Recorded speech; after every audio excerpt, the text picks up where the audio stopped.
సంక్రాంతి సెలవుల నేపథ్యంలో హైదరాబాద్ నగరవాసులు పల్లెబాట పట్టారు. సొంత వారితో కలిసి సంక్రాంతి సంబరాలు సందడిగా చేసుకోవాలని స్వగ్రామాలకు రాజధాని వాసులు పయనమవుతున్నారు. దీంతో హైదరాబాద్ నుంచి తెలంగాణ జిల్లాలు ఏపీకి వెళ్లే రహదారులన్నీ రద్దీగా మారిపోయాయి. బస్టాండ్లు, రైల్వే స్టేషన్లు కిక్కిరిసిపోయాయి. మరింత సమాచారం మా ప్రతినిధి నిత్య అందిస్తారు. హైదరాబాద్లో అయితే సంక్రాంతి సెలవులు అయితే మొదలైపోయాయి. మనం చూస్తున్నట్లుగా అయితే ఇక్కడ ప్రజలందరూ వాళ్ళ ఊర్లకు వెళ్ళాలని బస్ స్టాపుల్లోనూ రైల్వే స్టేషన్లోనూ అయితే జనాలు అయితే వస్తూనే ఉన్నారు. ఇక్కడ బస్సులు దొరకట్లేదు అని ప్రజలు అయితే చెప్తున్నారు. తెలంగాణ అయితే సెలవులు అయితే ప్రకటించింది, అలాగే స్పెషల్ బస్సులు అయితే వేస్తామని అయితే ప్రజలకైతే చెప్పింది.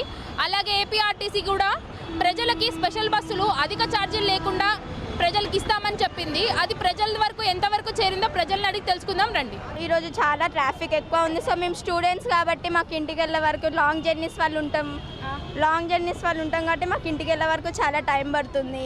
అంటే చాలామంది పేరెంట్స్ రానికి ఉండదు సిచ్యువేషన్స్ కొన్ని. సో మేము సెల్ఫ్గా వెళ్తున్నాం కాబట్టి మాకు బస్ ఫెసిలిటీస్ సరిగ్గా లేవు. మేము చాలా నిల్చోం. మేము ఇక్కడికి వచ్చి 2 hours అవుతుంది, ఇంకా మాకు బస్ ఫెసిలిటీస్ ఎలాంటివి లేవు. తెలంగాణ ప్రభుత్వం అయితే ఎక్స్ట్రా బస్సెస్ అయితే పెడతాము అని చెప్పారు. పెట్టిందో లేదో తెలియదు కానీ రష్ అయితే అప్పటి నుంచి ఫుల్ రష్ ఉంది. దొరకట్లేదు, సీట్లు దొరకట్లేదు, బస్సులు దొరకట్లేదు. 1 hour నుంచి వెయిట్ చేసి తిరుగుతున్నాం ఇటువాటు. ఫెసిలిటీస్లో ఈ క్యాబ్స్ మాత్రం దోచుకుంటున్నారు. ఇవాళ మొత్తం నార్మల్గా అయితే 300 అనేది ఇలా 700-800 రూపీస్ అంటున్నారు. ఇలా అయితే పబ్లిక్ ఎట్లా పోతారు ఊరికి? బస్ ప్రయాణాల వల్ల మగవాళ్ళకు సీట్లు దొరకడం లేవు. ఒకవేళ దొరికినా నిలబడిపోవడం. రెండవది అనవసరంగా ఈ పెట్టకుండా ఉంటే బాగుండేది. గవర్నమెంట్ కూడా అనవసరంగా ఫెయిల్ అయింది. బస్సులో ఉచిత ప్రయాణాలు పెట్టి బస్ ఛార్జీలు కూడా పెంచిండ్రు. ఇప్పుడు మేము ఎక్కితే పెంచిన రేట్లే పడతాయి. దొరకడం లేదు, మేము నిలబడిపోవడమే. మాకు బస్సులు దొరకడం లేదు. నేను వచ్చి దగ్గర అర్ధ గంట అవుతుంది. మేము వరంగల్ నర్సంపేటకి వెళ్ళాలి. మ్యాక్సిమం 2-2.5. ఏమో పెన్సిల్ అంటున్నారు కానీ మాకైతే తెలియదండి. ప్రైవేట్ ఇప్పుడు మామూలుగా నార్మల్ బస్సులో అయితే అందరూ ఆధార్ కార్డు, మేము నిలబడి పోడు మాకు చాలా ల్యాగ్ అవుతుంది. ఆ నిలబడే బస్సులో ఇంకో ఎక్స్ట్రా 50 రూపీస్ పెట్టి ప్రైవేట్లో పోవడే బెస్ట్. వాళ్ళకే తెలవాలండి పెంచింది. ఆ పెంచితే ఇప్పుడు ఆ 1 hour మేమేందో వెయిట్ చేస్తాం, 30 minutes వెయిట్ ఉన్నాం కదా. ఇంతమంది జనాలు అయితే వస్తున్నారు. బస్సెస్ మామూలుగా టీఆర్ఎస్ వచ్చేసి పెంచామనింది, కానీ ప్రజలు వచ్చేసి మాకు బస్సులే కనిపించట్లేదు. ఇక్కడ ఉన్న కాస్ట్ పెరిగింది అంటున్నారు. ప్రైవేట్ బస్సుల్లో కూడా సీట్లు దొరకట్లేదు అంటున్నారు. దీని గురించి మీరు ఏమనుకుంటున్నారు? ప్రతి సంవత్సరం ఇలాగే రష్ ఉంటుందా? ఈరోజు ఇంకా ఎక్కువ ఉందా? ప్రతి సంవత్సరము ఇట్లే ఉంటుంది, కాకపోతే ఈసారి ఇంకొంచెం పెరిగింది ట్రాఫిక్ కూడా. తదనుగుణంగా మేము ప్లాన్ చేశాము. ఆల్రెడీ ఇప్పటి వరకు 300 బస్సులని మేము వరంగల్ నుంచి ఆపరేట్ చేశాము. అంతేకాకుండా సిటీ బస్సులు కూడా సపోర్ట్ తీసుకొని ఇప్పటికి 120 వెహికల్స్ దాకా ఆపరేట్ చేశాము. ఈ యొక్క ట్రాఫిక్ని ఇంతవరకు కంటిన్యూస్గా ఇదే ఫ్లో ఉంది. ఈ ఫ్లో కూడా ఇంతే కంటిన్యూ అయితే మేము అదనంగా బస్సులు తెప్పిస్తున్నాము. సిటీ బస్సుల సపోర్ట్ తోటి మేము ప్లాన్ చేసుకొని ప్యాసింజర్లకు ఎలాంటి ఇన్కన్వీనియన్స్ కానికుండా మేము వాళ్ళ గమ్యస్థానాన్ని చేరుస్తాము.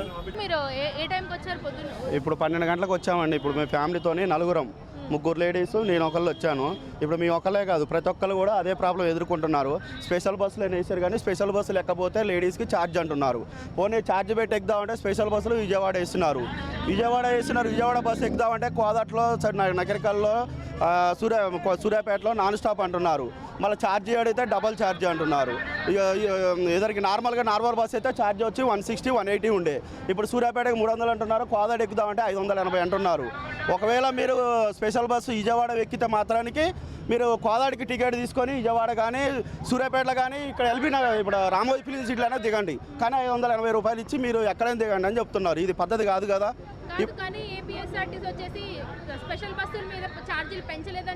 ఎవరు ఎందుకు పెంచలేదు? ఇప్పుడు అడగండి. ఇగో స్పెషల్ బస్సు అక్కడ ఉంది కదా, విజయవాడ బస్సు. ఇప్పుడు అది టీఎస్ బస్సు, టీజీ బస్సు వేస్తున్నారు. టీజీ అంటే ఏంటిది? టీజీ తెలంగాణ స్టేటే కదా. తెలంగాణ స్టేట్ నుంచి విజయవాడ పోతున్నాయి. ఓకేనా? విజయవాడ పోతున్నాయి. విజయవాడ వాళ్ళకి ఈ నుంచి ఎక్కితే విజయవాడలో దింపుతున్నారు. కానీ ఇప్పుడు మన తెలంగాణ ఉన్న వాళ్ళకి కోదాట్ల కానీ, నకరకల్, నార్కెట్పల్లి కానీ, సూర్యాపేటలో దిగుదామంటే వాళ్ళు ఎక్కనివ్వట్లేదు బస్సులు. ఇప్పుడు 3 గంటలు అయింది. ఇప్పుడు మేము మనీ పే చేసి ఇప్పుడు ఎక్కుదామన్నా కూడా ఎక్కనివ్వట్లేదు. ఇప్పుడైతే మనం చూస్తున్నాం కదా, బస్సు సదుపాయాలు సరిగ్గా లేకపోవడం వల్ల సామాన్య ప్రజలు ఎంతో కష్టపడుతున్నారు. బస్సు ఛార్జీలు అధికంగా ఉన్నాయని, బస్సులు ఉన్న దాంట్లో నిల్చుకోవడానికి కూడా ప్లేస్ లేదని అయితే వీళ్ళు చాలా ప్రజలు ఇబ్బంది పడుతున్నది మనకైతే చెప్తున్నారు.